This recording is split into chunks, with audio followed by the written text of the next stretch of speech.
2016 captain prove பண்ணாரு. அதே மாதிரி 2026 விஜய் ப்ரூவ் பண்ணணும். இப்போ ஒரு அன்ப்ரூவ்டு நாட் டெஸ்டட் அந்த இதை தான் விஜய் பார்க்குறாங்க. விஜயோட இணையருக்கு அவங்க தயாராக இருக்காங்க.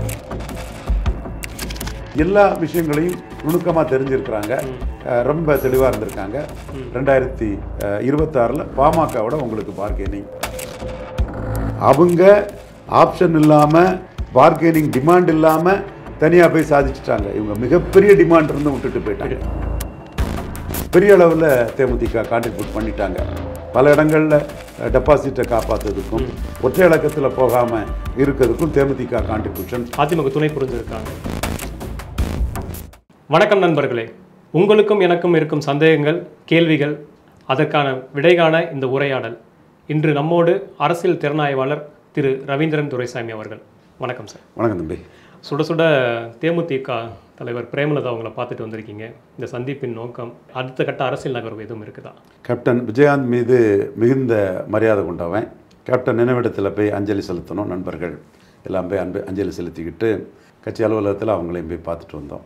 2016 ஆண்டு கேப்டன் ஒரு டிசைடிங் ஃபேக்டராட்டு ஜெயலலிதா கூட்டணியில் 11 ஜெயலலிதாவை முதல்வர் ஆக்கினவர், 16 அவர் கலைஞரை முதல்வர் ஆக்கினா ஐயா மூப்பனார் மாதிரி ஒரு பெரிய ஒரு அந்தஸ்தில் கேப்டன் வந்துடுவார்.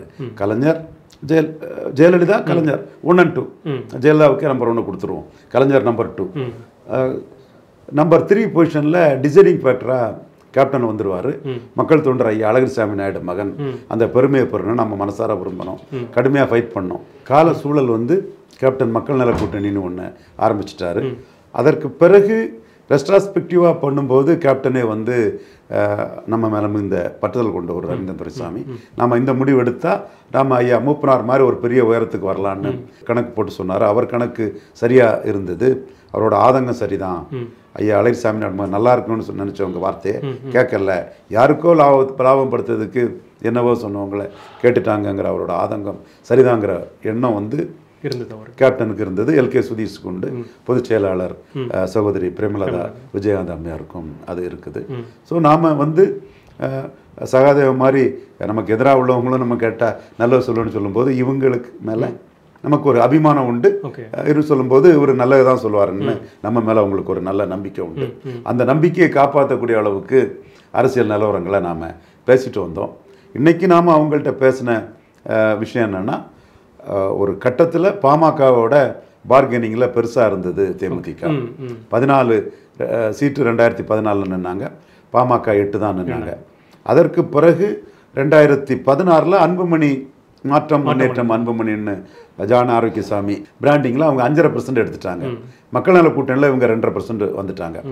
அவங்க ஆப்ஷன் இல்லாமல் பார்கெனிங் டிமாண்ட் இல்லாமல் தனியாக போய் சாதிச்சுட்டாங்க. இவங்க மிகப்பெரிய டிமாண்ட் இருந்து விட்டுட்டு போயிட்டாங்க.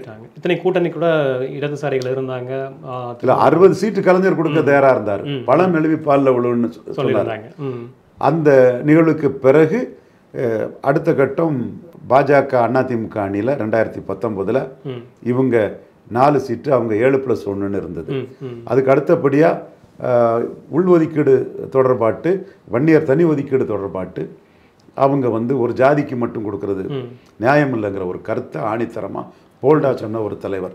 அது எடப்பாடியில் ஜெயிக்கிறதுக்காக எடப்பாடி ஐயாவுக்கு அது பிடிக்கல.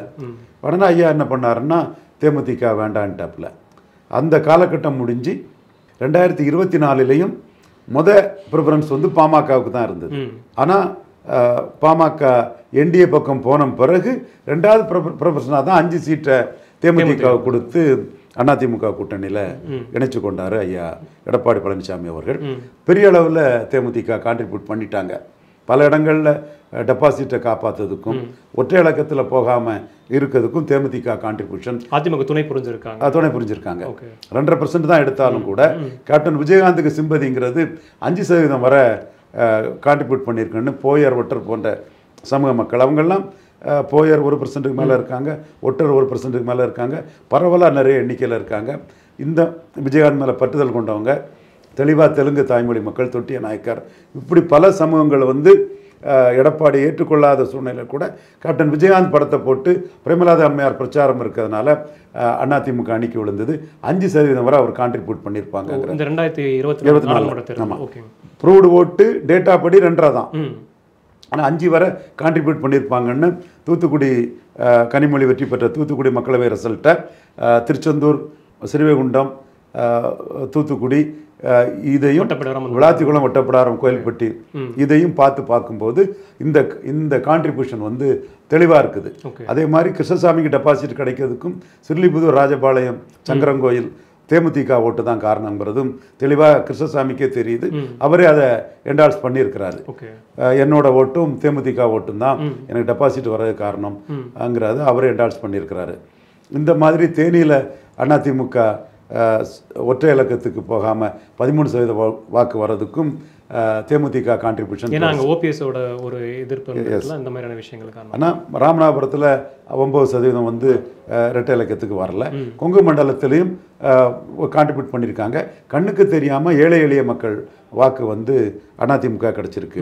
இன்னும் சொல்லப்போனால் கேப்டன் விஜயகாந்துக்கு பிறகு கிளாஸ் டிஃபரன்ஸில் என்ன நேசித்த மக்கள் வாக்கு வந்து அதிமுக அணிக்கு தேமுதிக கான்ட்ரிபியூட் பண்ணல. ஆனால் நான் இரட்டை இலக்கத்துக்கு போயிருப்பேங்கிறத சீமானே உணர்றாரு, சொல்லியிருக்கிறாரு.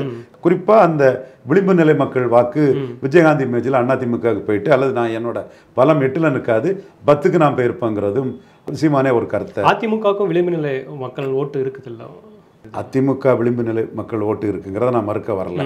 அது பெரிய அளவில் ரிஃப்ளெக்ட் ஆனது வட தமிழகத்தில் வன்னியர்கள் மத்தியில் தான் ரிஃப்ளெக்ட் ஆச்சு. பாமர வன்னியர்கள் வந்து எடப்பாடி பழனிசாமி ஐயாவுக்கு போட்டுட்டாங்க. இதில் நீங்கள் தருமபுரியில் 23% வாக்கு எடுத்தது அன்பழகனோட ஆர்கனைசிங் கெப்பாசிட்டியில் 10.5 கொடுத்தாருங்கிறதுக்காக. கன்னியாகுமரியில் 4% போலரைசேஷனில் போன ரெட்டையில் இங்கே 23 வருதுன்னா முக்கிய காரணம் வன்னியர்கள் பங்களிப்பு.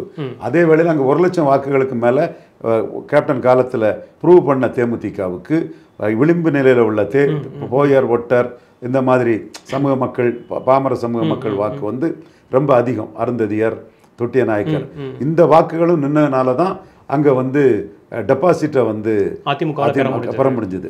இப்படி மைக்ரோ இதுகள் வந்து செக்மெண்ட் வைஸ் நாம் எடுத்தோம். அதை எங்களோட டேட்டா அனலிஸ்ட் வந்து இப்படியும் புரிஞ்சுக்கலாங்களா? என்னன்னா இப்போ வட மாவட்டங்களில் வந்து வன்னியர் அந்த டைம் வந்து ஒரு பேசு பொருளானுச்சு.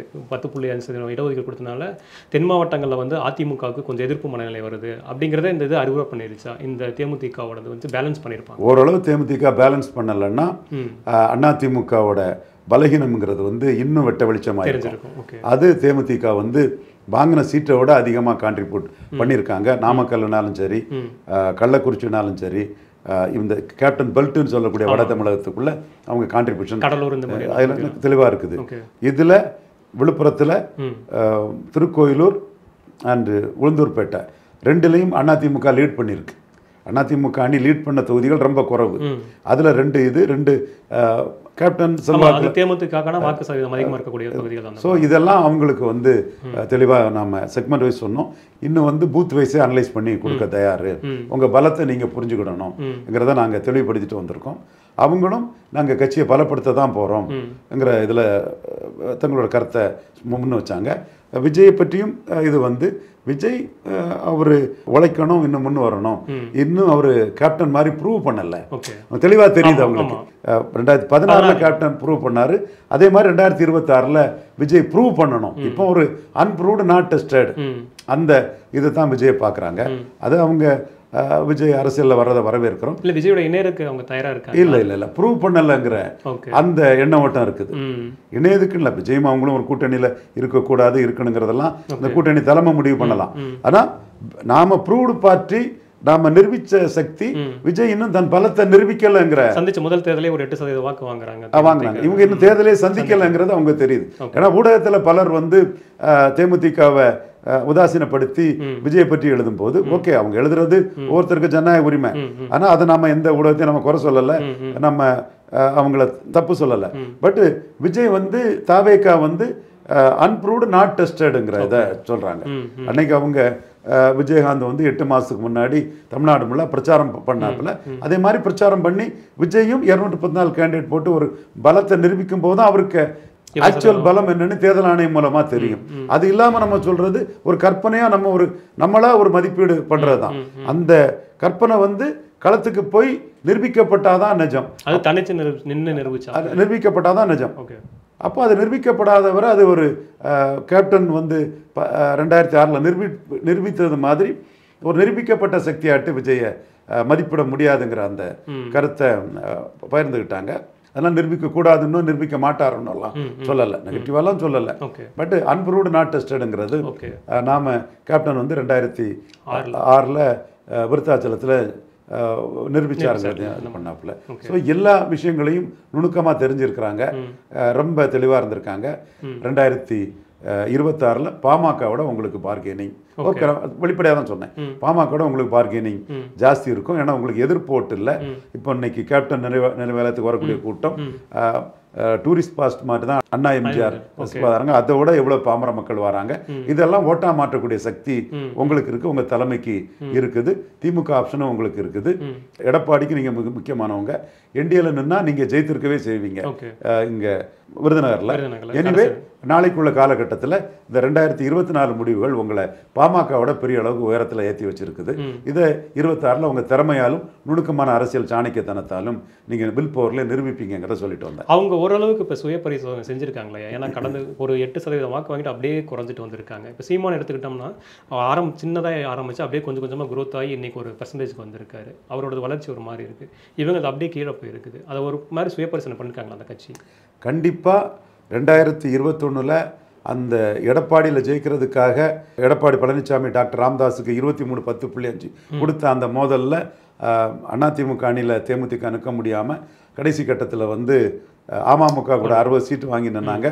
மிகப்பெரிய மோசமான படுதோல்வி அடைஞ்சாங்க. அதற்கு பிறகு கேப்டன் சிம்பதியை வச்சு பிரேமலதா அம்மையார் பொதுச்செயலாளர் ஆனதும் தன்னோட திறமையால் அந்த கட்சி அன்னைக்கு 26 தேர்தல் களத்துக்கு பாமகவோட முக்கியமான கட்சியாக கொண்டு வந்திருக்குது. ஒரு மிகப்பெரிய பின்னடைவுக்கு பிறகு அதை கொண்டு வந்துட்டாங்க. நீங்கள் பெரிய உயரத்திலிருந்து கீழே விழுந்ததை சொன்னீங்க. விழுந்த பிறகு அவங்க ஒரு பெரிய பாடம் கட்டு ஒரு இடத்துக்கு அதில் நிறுத்தியிருக்கிறது ஒரு அடுத்த கட்ட அவங்களோட அச்சீவ்மெண்ட்டுக்கான ஒரு ஏணியாக தான் நான் பார்க்குறேன். இந்த விவாதத்தில் நம்ம நிறைய விஷயங்கள் பேசணும், தொடர்ந்து உரையாடுவோம் ஐயா. நன்றி. நன்றி.